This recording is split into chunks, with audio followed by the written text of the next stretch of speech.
Et le discours d'Emmanuel Macron, bien sûr, très commenté aussi sur Internet. On voit ça avec vous, Ludovic de Foucauld. Bonjour. Bonjour.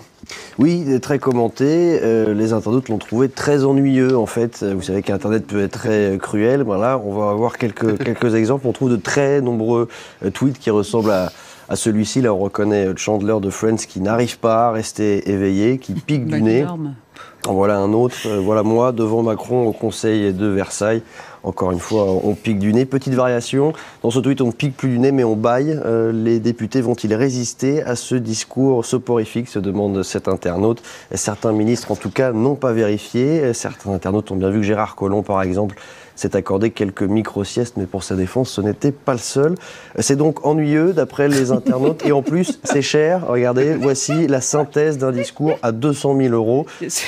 Un autre tweet, ici, c'est 300 000 € pour dire la même chose que d'habitude. C'est ce qu'on appelle jeter l'argent par les fenêtres, 200 000 ou 300 000 €. On notera que les internautes ne sont pas tous d'accord sur le coût de ce discours. Oui, parce qu'il y a une véritable vente aux enchères, là. On ne savait pas entre le discours de Nicolas Sarkozy, celui de François Hollande, voilà. C'est du simple au double. En tout cas, Emmanuel Macron s'est trouvé un nouveau surnom, le roi sommeil.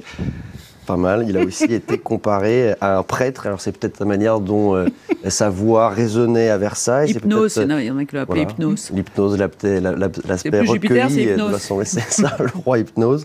Et vous voyez là, cet internaute se demande, c'est à quelle heure la distribution d'hosties? D'autres ont estimé que le discours du président était la plus longue homélie qu'il n'avait jamais entendue.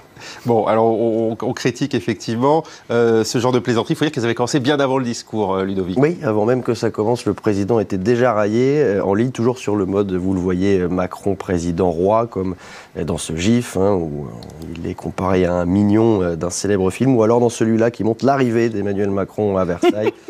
En carrosse, beaucoup de dessins également. On dirait du Édouard Balladur sous la plume de Plantu, là. Oui.